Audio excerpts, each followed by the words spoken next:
Good evening my dear AW aspirants. So మన ఎగ్జామ్కి ఇంకా లాస్ట్ 14 డేస్ మాత్రమే టైం ఉంది. ఈ 14 డేస్లో మన స్ట్రాటజీ ఎలా ఉండాలి అనేది మనం ఈ వీడియోలో డిస్కస్ చేద్దాం. మీరు ఎలక్ట్రికల్ అయినా, ఈసీ అయినా, సివిల్ అయినా, మెకానికల్ అయినా ఎవరికైనా సరే ఒకటే స్ట్రాటజీ ఉంటుంది. Don't waste your time. Just 14 days ఉంది. 14 డేస్ ఇంటూ 24 అవర్స్. సో యావరేజ్గా మనిషికి 6 అవర్స్ నిద్ర సరిపోతుంది. ఆ 6 అవర్స్ తీసేస్తే పర్ డే 18 అవర్స్. 18 అవర్స్లో 1 అవర్ మీరు తినడానికి, ఫ్రెష్ అవ్వడానికి తీసేస్తే 17 hours. 16 to 17 hours you have to spend last 14 days. ఏమైనా జాబ్ చేస్తున్న వాళ్ళు ఉంటే అర్జెంటుగా లీవ్ పెట్టండి. ఈ పాటికే లీవ్ పెట్టేసి ఉండాలి. పెట్టకపోతే ఇప్పుడన్నా పెట్టండి, లేకపోతే మర్చిపోండి ఈ ఎగ్జామ్ గురించి. టైం వేస్ట్ అంటే మనకు తెలియకుండా చాలా అవుతూ ఉంటాయి. వన్ ఆఫ్ ది ఎగ్జాంపుల్ ఏంటంటే మన ఈ వీడియోని మీరు 1.5 టైమ్స్ స్పీడ్ పెట్టుకొని చూసుకోండి, లేదంటే మీరు ఫ్యూ మినిట్స్ లాస్ అయిపోతారు. So that's how you should think. Time waste అవ్వకూడదంటే అంత పర్టికులర్గా ఉండాలి. సో అలా పర్టికులర్గా ఉంటే మీకు చాలా టైం దొరుకుతుంది. చూసారు కదా ఇలా. సో ఈ వైట్ బోర్డ్ లాగే మీ మనసు ప్రశాంతంగా ఉండాలి. ఒకటే సింగిల్ గోల్ ఉండాలి, GOAL. Okay, that is exam date. నీ ఎగ్జామ్ ఒకటే నీకు కనపడాలి, ఇంకేమీ కనపడకూడదు, వినపడకూడదు. ఫస్ట్ మనం చేయాల్సింది ప్రాక్టీస్. బిట్స్ ప్రాక్టీస్ చేయండి.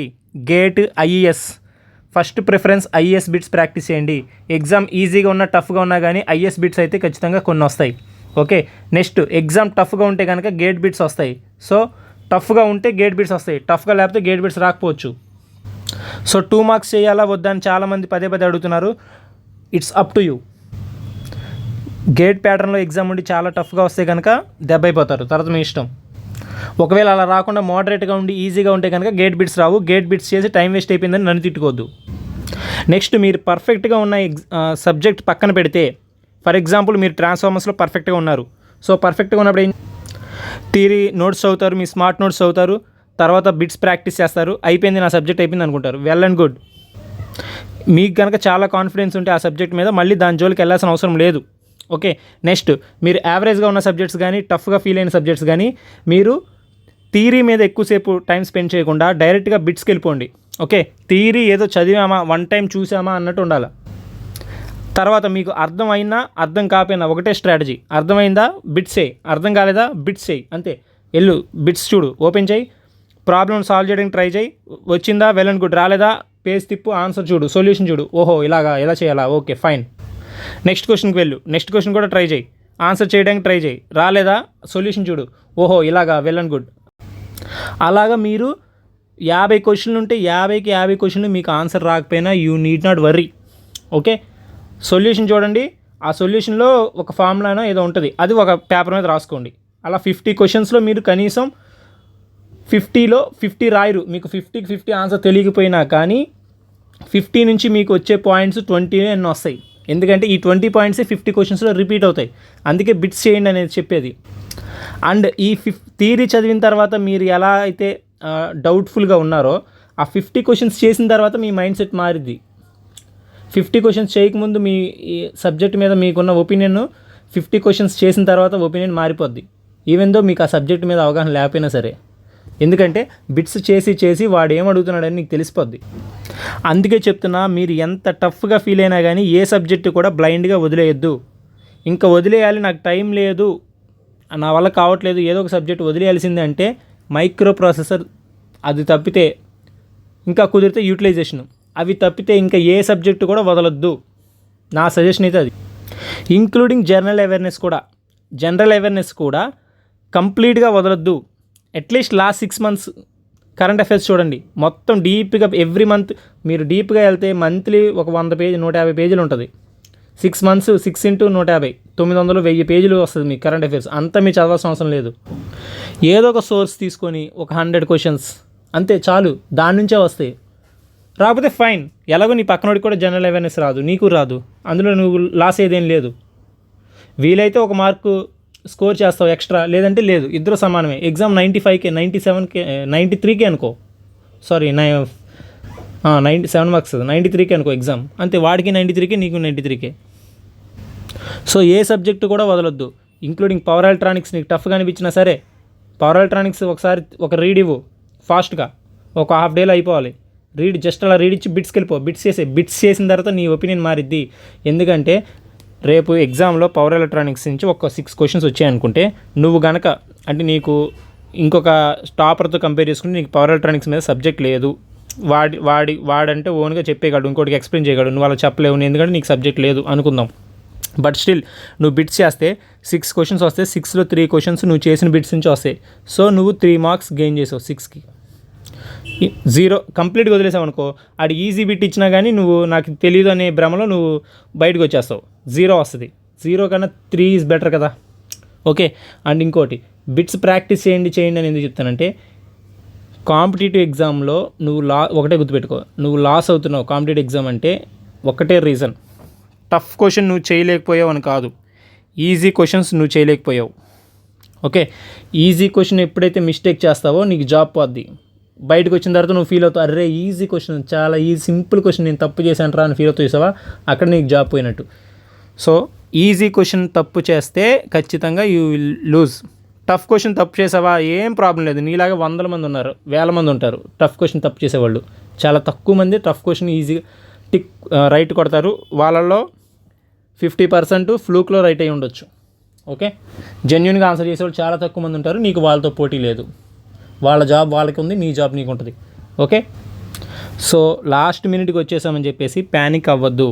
ఓకే. ఇంకా 14 డేస్ ఉంది, 14 డేస్ చాలా ఎక్కువ, అలా ఫీల్ అవ్వాలి మీరు. గుర్తుపెట్టుకో, నువ్వు ఒక్కడవే కాదు ఉంది రేసులో ఉంది, అందరూ ఉన్నారు, అందరిది ఇదే బాధ. ఎవడు కూడా 100కి 90 మంది నా సిలబస్ అవ్వలేదు నాకు భయం వేస్తుంది అనే ఒపీనియన్తోనే ఉంటారు. సో నీతో పాటు 1000 మంది ఉన్నారు నీ పక్కన, నీ ఒక్కడికే కాదు భయం. అందరూ ఒకే స్టేడియంలో పరిగెడుతున్నారు, అందరూ పరిగెట్టేది ఒకటే మ్యాట్ మీద, అది గుర్తుపెట్టుకోండి. సో కండిషన్స్ లెవెల్ ఫీల్డ్ అందరికీ ఒకటే కండిషన్స్. అండ్ నీకు ఐఏఎస్ గేట్ బిట్స్ ఇవన్నీ ప్రాక్టీస్ చేయడం, బిట్స్ అయిపోతే కొత్త బిట్స్ కావాలనుకుంటే మాక్ టెస్టులు రాయి, అవసరం లేదు. ఇంకా ఇవే అవ్వలేదంటే మాక్ టెస్టులకి వెళ్ళాల్సిన అవసరం లేదు. ఇది ఎవరి వాళ్ళ ఇండివిజువల్ ఒపీనియన్. నీ సిలబస్ అవ్వలేదు, పవర్ ఎలక్ట్రానిక్స్ సిలబస్ అసలు నువ్వు చదవలేదు, ఎనలాగ్ ఎలక్ట్రానిక్స్ అవ్వలేదు, డిజిటల్ అవ్వలేదు, ఏదో ట్రాన్స్కో అనగానే లేదా ఈ ఎలక్ట్రికల్ డిపార్ట్మెంట్ అనగానే పవర్ సిస్టమ్స్ మెషిన్స్ చదువుకొని వెళ్ళావు, ఆ 2 చదువుకొని మాక్ టెస్ట్ రాస్తే నీకు 30 మార్కులే వస్తాయి, 30-40 వస్తాయి. అన్న నాకు 70కి 30-40 వస్తుంది అన్న, భయం వేస్తుంది అంటే ఎందుకు వస్తాయి? నువ్వు పవర్ ఎలక్ట్రానిక్స్ ఎనలాగ్ డిజిటల్ ఇవన్నీ ఏం చదవలేదు కదా, ఎందుకు వస్తాయి? రావు. అందుకని ముందు ఈ కంప్లీట్ చేయి before writing mock test. Complete చేసే అంత టైం లేదు అంటే నిన్ను ఎవడు మొత్తం చదవమన్నాడు? నిన్ను ఏమైనా పిహెచ్డీ చేయమన్నారా? నువ్వేనా నెక్స్ట్ టీచింగ్ చేయాలా? పవర్ ఎలక్ట్రానిక్స్లో ఎవరికైనా సబ్జెక్ట్ టీచ్ చేయాలా? అవసరం లేదు. జస్ట్ ఎగ్జామ్ పాయింట్ ఆఫ్ వ్యూలో నీకు కావాల్సిన మార్క్స్ రౌండ్ ఏం చేయాలి? బిట్స్ ప్రాక్టీస్ చేయాలి. నీకు బిట్స్ తెలిసినా తెలిపినా ఆన్సర్ చూడు, సొల్యూషన్ చూడు, ఓహో ఇలాగా అనుకో, అంతే. ఒక 1-2 టైమ్స్ చూసిన తర్వాత థర్డ్ టైం నువ్వే చేసేస్తావు. అండ్ ఇంకోటి గుర్తుపెట్టుకో, నీకు కావాల్సింది 90 మార్కులు కాదు, 80 మార్కులు కాదు, 70 మార్కులు చాలు. పేపర్ ఈజీగా ఇస్తే 70 మార్కులు చాలు. Paper easy to moderate standard like 2019, 2017లా ఇస్తే 70 మార్కులు వస్తే నీకు జాబ్ వచ్చేస్తుంది. So don't worry. నువ్వు మార్క్ టెస్టులు రాసేటప్పుడైనా లేదా ప్రాక్టీస్ చేసేటప్పుడు ఆన్సర్ రాపితే డోంట్ వర్రీ. నీకే కాదు చాలామందికి రావట్లేదు. సో నీకు ఏం 90 రావాల్సిన అవసరం లేదు. నీకు 90 రావాలనుకో సపోజ్ కట్ ఆఫ్, దెన్ నువ్వు ప్రాక్టీస్ చేసేటప్పుడు నీకు 100కి 100 రావాలి. అప్పుడు ఎగ్జామ్లో 10 తగ్గి 90 వస్తాయి. ఓకే. సో నీకు 70 వస్తే చాలు. ఇన్ కేస్ పేపర్ టఫ్గా ఉంటే 60 వచ్చినా సరిపోద్ది. సో మీరు మీ ప్రాక్టీస్ చేసేటప్పుడు మీకు ఆన్సర్స్ రావట్లేదు అనేది నథింగ్, దాన్ని అసలు వదిలేయండి.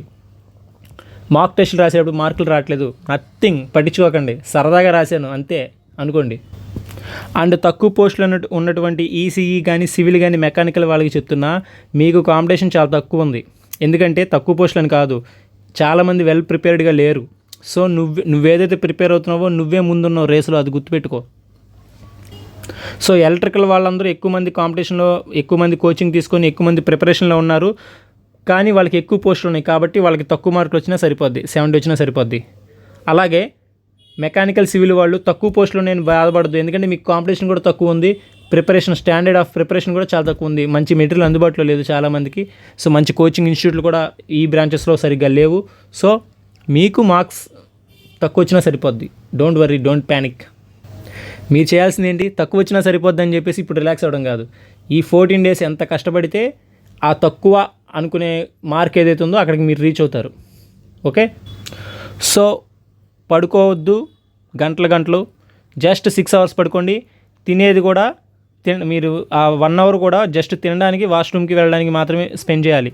ఓకే, తినడం కూడా లైట్గా తినండి. హెవీగా తింటే బాడీ నిద్రలోకి వెళ్ళిపోద్ది, రెస్ట్ మోడ్లోకి వెళ్ళిపోద్ది. డే టైంలో కూడా మీకు నిద్ర వస్తుంది. ఫిజికల్గా నిద్రపోకపోయినా బ్రెయిన్ నిద్రపోతుంది. సో లైట్ ఫుడే తీసుకోండి, సో నిద్ర రాదు. వీలైతే లైట్గా ఆకలి ఉండేటట్టు చూసుకోండి.